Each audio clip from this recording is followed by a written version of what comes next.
Okay, so surgery paper number 5 lecture 3 है और SK21 volume 2। Due to some fault हमने video को यहाँ पे पॉज किया था, so we will start again. A middle age woman presents with intermittent brownish nipple discharge that is bloody and not associated with palpable mass. The most likely diagnosis इसमें क्या होगा? तो जब भी आपको सिनेरियो में ग्रीनिश डिस्चार्ज या green brown discharge की बात की जाए तो उसमें first thing that should come to your mind is ductal ectasia. ठीक है, दैट इज़ नॉट ब्लडी। तो इसमें नॉन ब्लडी ग्रीनिश और ब्राउन डिस्चार्ज होगा। ठीक है, और इसमें एक पैल्पेबल मास आपको नज़र आएगा, तो उसे हम कहते हैं डक्टल एक्टेजिया।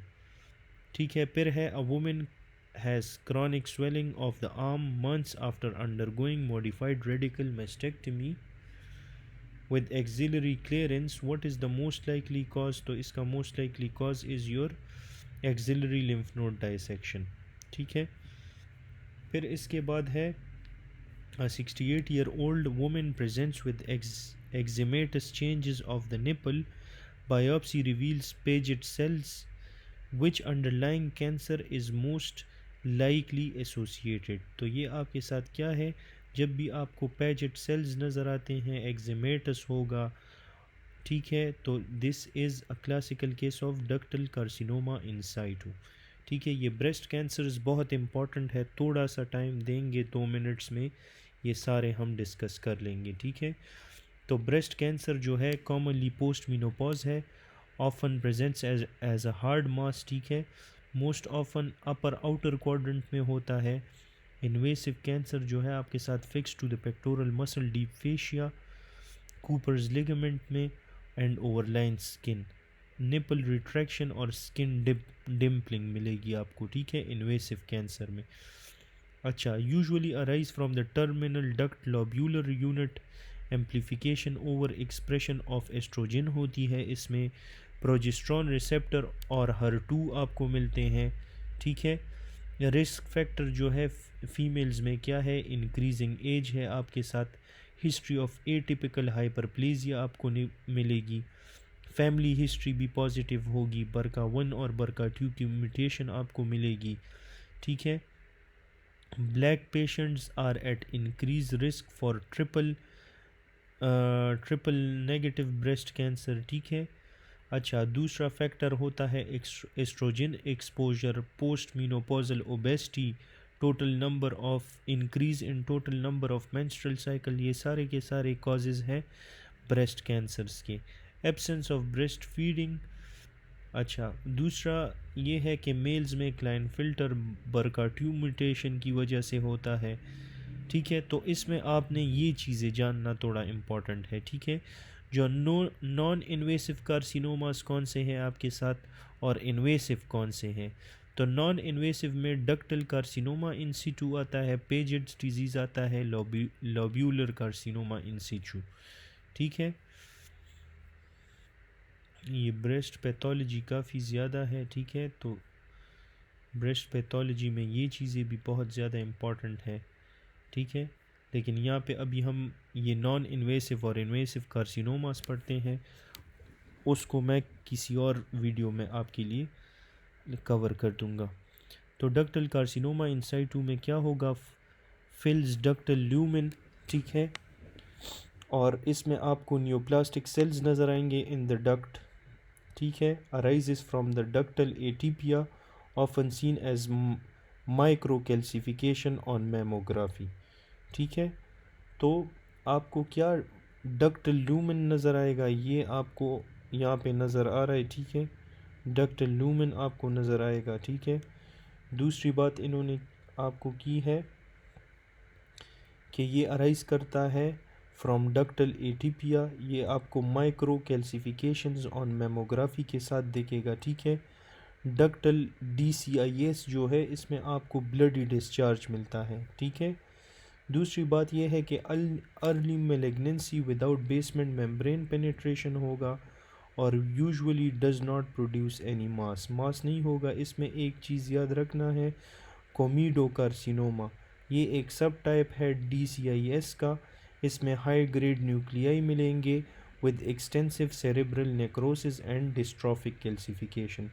पेजिट डिजीज़ क्या होता है? जब एक्सटेंशन ऑफ अंडरलाइंग DCIS, ये अंडरलाइंग DCIS हो या इन्वेसिव ब्रेस्ट कैंसर हो और वो एक्सटेंड हो जाए to the lactiferous duct into the contagious skin of the nipple, तो उसे हम पेजिट्स डिजीज़ कहते हैं। इसमें एक्जिमेटस पैच होगा over the nipple and areola. तो ये आपको एक नज़र जो आ रहा है ये आपके साथ है पेजिट्स डिजीज़। पेजिट्स में आपको intra epithelial adenocarcinoma cells नज़र आएंगे। फिर है लोब्यूलर कार्सिनोमा इन सिचू, ये है LCIS। तो इसमें आपको ई कैडहेरिन की एक्सप्रेशन कम होगी और नो मास या कैल्सिफिकेशन होगा, increase risk of cancer in either breast. ठीक है। फिर आपके साथ इन्वेसिव, अभी जो इन्वेजन्स कर सकते हैं तो उनमें इन्वेसिव डक्टल, इन्वेसिव लोब्यूलर। ठीक है। तो इन्वेसिव डक्टल जो है आपके साथ फर्म होगा, फाइब्रस, रॉक हार्ड होगा, बहुत हार्ड होगा, mass with sharp margin, small glandular duct like cell in desmoplastic stroma. Most common type है इन्वेसिव कार्सिनोमा का। ठीक है। फिर जो इन्वेसिव लोब्यूलर है उसमें ई कैडहेरिन की एक्सप्रेशन आपको कम मिलेंगी।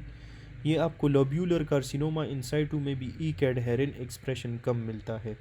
यहाँ पे इन्वेसिव लोब्यूलर कार्सिनोमा में भी ई कैडहेरिन एक्सप्रेशन आपको कम मिलेगा। ऑर्डरली रो ऑफ सेल्स मिलेंगे, नो डक्ट फॉर्मेशन मिलेगी, इसमें डेस्मोप्लास्टिक रिस्पॉन्स आपके साथ नहीं होगा। ठीक है। It often is bilateral with multiple lesions in the same location और लाइंस ऑफ सेल्स आपको लोब्यूलर में नज़र आएंगे। मेडुलरी जो है it is large and plastic cells growing in sheet with associated lymphocytes और plasma cells. Well circumscribed tumour can mimic fibroadenoma. Inflammatory में dermal lymphatic space invasion होगी। Breast pain with warm swollen erythematous skin आपको नज़र आएगा। ये आपके साथ है इन्फ्लेमेटरी। ठीक है। उसमें आपको पोडी ऑरेंज अपीयरेंस मिल जाती है, पुअर प्रोग्नोसिस है, मिस्टेकन फॉर मेस्टाइटिस और पेजिट डिजीज़ यूजुअली लैक्स अ पैल्पेबल मास। इसमें आपको एक पैल्पेबल मास नज़र नहीं आएगा। तो ये इसमें सिर्फ इन्फ्लेमेशन हुई होती है, ब्रेस्ट पेन आपको नज़र आएगी और स्वॉलन एरिथमेटस स्किन नज़र आएगी। ठीक है। तो ये तक कुछ सम इंफॉर्मेशन थी about the cancers of the breast. फिर है chronic alcoholic presents with severe vomiting followed by hematemesis. Endoscopy पे आपको linear mucosal tears at the GE junction नज़र आ रहे हैं। तो लीनियर म्यूकोजल टीयर्स हैं at the GE junction, it will resemble metabolic acidosis. ठीक है। जब भी रेचिंग या हाइपोपरफ्यूजन होगी इट कॉजेज लैक्टिक एसिडोसिस। ठीक है। अगर एक पेशेंट को सिंपल वॉमिटिंग कर रहा है तो उसमें आपने मेटाबॉलिक अल्कलोसिस लिखना है। लेकिन अगर उन्होंने आपको अल्कोहलिक या शॉक की कोई हिस्ट्री दी हो तो फिर आपने मेटाबॉलिक एसिडोसिस लिखना है। After colonoscopy on HbS-Ag positive patient what method is appropriate for disinfecting the endoscope. तो इंस्ट्रूमेंट्स के लिए हम क्या यूज़ करते हैं? That is 2.5% glutaraldehyde immersion. ठीक है। यंग मैन है comes for chest trauma, he has hypotension, distended neck veins and tracheal shift to the opposite side. तो ट्रेकिया भी शिफ्ट है अपोजिट साइड में, हाइपोटेंशन, डिस्टेंडेड नेक वेन्स है। तो ये आपके साथ न्यूमोथोरैक्स की तरफ जा रहा है। ठीक है। तो ये आपके साथ है option number B, tension pneumothorax. Classical tried इसमें आपको हाइपोटेंशन मिलेगा। ठीक है। इसमें आपको ट्रेकियल डिविएशन मिलती है। ठीक है। उसके अलावा आपको डिस्टेंडेड नेक वेन्स मिलते हैं। ठीक है। तो ये आपके साथ आपको टेंशन न्यूमोथोरैक्स में मिलेगा। Patient presents with blunt trauma to the chest, percussion is dull, breath sounds are decrease but trachea is central. तो ट्रैकिया सेंट्रल है, परकशन डल है। डल परकशन आपको हीमोथोरैक्स फ्लूइड में मिलता है। ठीक है। Dullness A man smoked 20 pack per month and he works in factory and he develops lung cancer. Which carcinogen in cigarette causes cancer? तो कौन सा कार्सिनोजन सिगरेट में है जो कैंसर कॉज करवाता है? That is your hydrocarbon. ठीक है। प्लास्टिक फैक्ट्री वर्कर हो तो लिवर एंजियोसार्कोमा याद रखनी है। प्लास्टिक फैक्ट्री वर्कर है, साथ में स्मोकिंग भी कर रहा है, तो lung carcinoma is at the top. Hydrocarbon plus aromatic amine में ब्लैडर कार्सिनोमा सस्पेक्ट करनी है। स्मोकिंग प्लस हाइड्रोकार्बन होगा तो lung carcinoma is greater than bladder. Liver carcinoma में alcohol is greater than aflatoxin is greater than smoking. और transitional bladder carcinoma में smoking is greater than amines which is greater than hydrocarbon. Squamous में schistosoma is greater than stone is greater than indwelling catheters. ठीक है, तो ये भी इस पे भी बहुत MCQs आए हैं। ठीक है, अच्छा 80-year-old woman presents with abdominal distension and vomiting, bowel sound are absent. X-ray पे आपको generalized gas in the bowel, both small and large bowel नज़र आ रहा है। तो what is the likely diagnose? This is paralytic ileus. ठीक है, paralytic iliacus में क्या होता है, जब आपको स्मॉल बाउल ऑब्स्ट्रक्शन मिलेगी with high pitched hyper active sounds, और इलियस में आपको नो बाउल साउंड्स मिलते हैं प्लस डिफ्यूज गैस पैटर्न मिलेगा। ठीक है, elevation of the serum 125, serum 125 को पढ़ते ही आपके माइंड में ओवेरियन चीज़ें आनी चाहिए, तो this is ovarian epithelial carcinoma. Surgeon performs low anterior resection for rectal carcinoma. Post-operatively, the pathologist reports clear proximal and distal margin, but positive circumferential margins. Why is this concerning? तो ये आपके साथ क्यों concerning है? Surgeon perform कर रहा है anterior resection of rectal carcinoma. ठीक है, तो पैथोलॉजिस्ट रिपोर्ट कर रहा है कि वहाँ पे आपको क्लियर प्रॉक्सिमल और डिस्टल मार्जिन्स नज़र आ रहे हैं। ठीक है, बट पॉजिटिव सर्कमफ्रेंशियल मार्जिन्स हैं। ठीक है, प्रॉक्सिमल और डिस्टल मार्जिन आपके साथ क्लियर हैं, लेकिन जो सर्कमफ्रेंशियल मार्जिन्स हैं, ठीक है, वो आपके साथ पॉजिटिव हैं। तो इसमें कंसर्निंग चीज़ क्या होगी? आपने देखना होगा कि रिस्क ऑफ लोकल रीअकरेंस तो नहीं है। ठीक है, ये आपने इसको कंफ्यूज नहीं करना कि रिस्क ऑफ डिस्टेंस मेटास्टेसिस या लिम्फ नोड इन्वॉल्वमेंट या मेटास्टेसिस टू द लिवर। ठीक है, तो जब भी क्लियर प्रॉक्सिमल और डिस्टल मार्जिन होंगे बट पॉजिटिव सर्कमफ्रेंशियल मार्जिन है, तो ये कंसर्निंग क्यों है? क्योंकि इसमें रीऑकरेंस के चांसेस हैं। तो there is a risk of reoccurrence, there is no risk of distance metastasis because it has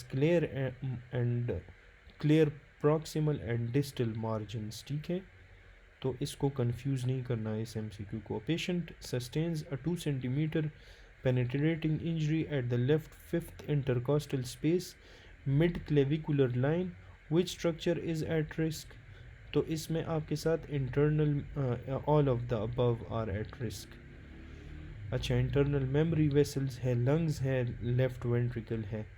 जो पेशेंट को 2 cm पेनिट्रेटिंग इंजरी हुई at the left fifth intercostal space mid clavicular line में, तो कौन सा स्ट्रक्चर एट रिस्क है? The left ventricle, lung and internal memory vessels, ये सारे के सारे रिस्क पे हैं। ठीक है, under fifth intercostal space anterior chest आपको मिलता है, जिसमें left ventricle, lung, internal memory, artery, when, ठीक है, ये सारी चीज़ें आपको मिलेंगी। Depth and trajectory determine specific injury. 6-month-old infant present with weak cry, stridors, respiratory distress. Examination आपके साथ ब्लू पिंक सबग्लॉटिक मास को डिटेक्ट करता है। What is the most likely diagnosed? So that is your subglottic hemangioma.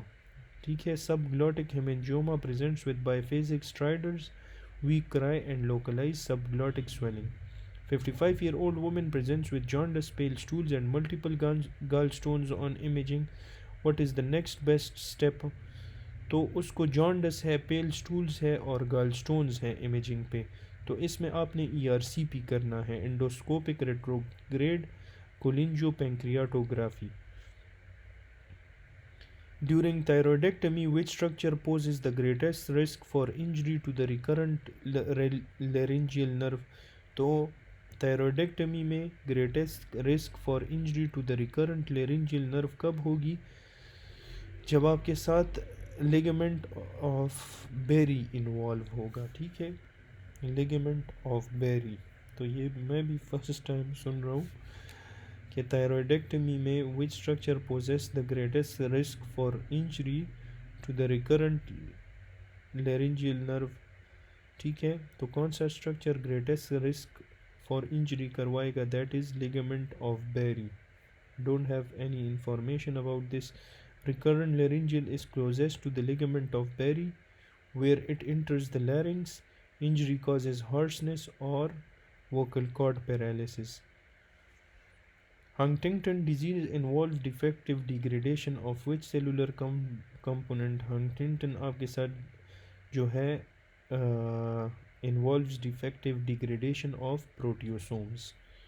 Huntington में CAG repeats होगा, mutant Huntington protein accumulate होंगे, impaired proteosomal degradation, and you will get neuronal toxicity. Soldiers sustain multiple splinter injuries. Which organism is most commonly associated with penetrating wooden splinters? तो उसमें जो है आपके साथ Clostridium tetani और Clostridium perfringens आपने लिखना है। Clostridium spores जो है आपके साथ थ्राइव करते हैं in anaerobic deep puncture wounds, ठीक है। फिर है coronary sinus develop embryologically from which structure? तो ये आपके साथ left horn of sinus venosus, ये रिपीटेड MCQ है, ठीक है। फिर इसके बाद ये आपका लास्ट MCQ था सर्जरी पेपर का। तो अगर आपको ये वीडियोस पसंद आ रहे हैं, प्लीज़ अपना फीडबैक कमेंट सेक्शन में दें, और before leaving please do subscribe. Subscription से आपका कुछ भी नहीं जाएगा, ठीक है। तो काइंडली सब्सक्राइब करें and then you can close your YouTube. Thanks for watching and inshallah see you in the next video.